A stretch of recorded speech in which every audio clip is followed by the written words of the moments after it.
বাংলা পঞ্জিকার পাতায় দিন বদলেছে, এসেছে নতুন বছর, কিন্তু ভোগান্তির চিত্র বদলায়নি ফিলিং স্টেশনগুলোতে।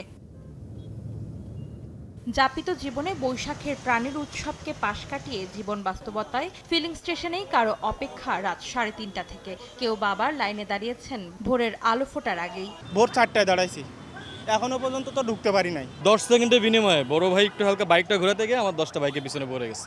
আমি হাতিরপুল থেকে সিরিয়াল দিছি। ঘন্টার পর ঘন্টা কাটাতে হচ্ছে সর্বোচ্চ 5 লিটার তেলের জন্য। অবশ্য ফুয়েল পাস অ্যাপস ব্যবহারকারীরা 10 লিটার পর্যন্ত। দিন যাচ্ছে আর প্রবলেম ক্রিটিক্যাল হচ্ছে আমাদের জন্য। তেল তো নেতা চালাই দেবে গাড়ি। ট্রাস্ট ফিলিং স্টেশন থেকে তেল নেওয়ার জন্য এখানে দাঁড়াইছি। মহাখালী রেলগেট থেকে 1 ঘন্টায় ইউরেকা ফিলিং স্টেশন পর্যন্ত আসছি। পহেলা বৈশাখ আমরা এখানেই পালন করি। আশা করি কোরবানির ঈদও মনে হয় পেট্রোল পাম্পেই করতে হবে। আমি মনে করেন যে 4-5টা পাম্প ঘুরে পরে এখানে আসছি। তেল পাওয়ার পর যেন রাজ্য জয়ের উচ্ছ্বাস তাদের। পাম্প সংশ্লিষ্টরা বলছেন, পর্যাপ্ত তেল নেওয়া সত্ত্বেও আবারও পাম্পে আসছেন অনেকে। সকাল 5:30 বাজে আইসা আমি সিরিয়ালে দিছি। আমার সামনে মিনিমাম 600 গাড়ি ছিল। তো ওইখান থেকে পাম্প চালু হয়েছে 8টার থেকে। অলমোস্ট একটু তাড়াতাড়ি পাইছি, কিন্তু তারপরে আমি মনে করি যে এটা আর কি একটা যুদ্ধের মতন।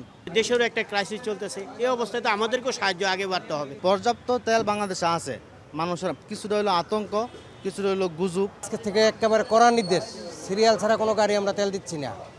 আর যাদের ফুয়েল পাস আছে তাদেরকে 1200 টাকা দিতে আসি, আর যাদের ফুয়েল পাস নাই তাদেরকে দিতে আসি 600 টাকা। অবশ্য প্রাইভেট কার, এসইউভি আর মাইক্রোবাসের চালকরা পাচ্ছেন 10 থেকে 25 লিটার পর্যন্ত। প্রাইভেট কার হচ্ছে আপনার 10 লিটার, আর যেগুলো হাইস গাড়ি ওইগুলো হচ্ছে সর্বোচ্চ 20 লিটার।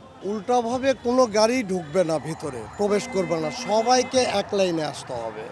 যারা শৃঙ্খলা অমান্য করে তেল নিতে পাম্পে ঢুকছেন তাদের কোনোভাবেই তেল দেওয়া হচ্ছে না, এমন কড়াকড়ির চিত্রও দেখা গেছে কোনো কোনো পাম্পে। অন্তরা সেন, সময় সংবাদ, ঢাকা।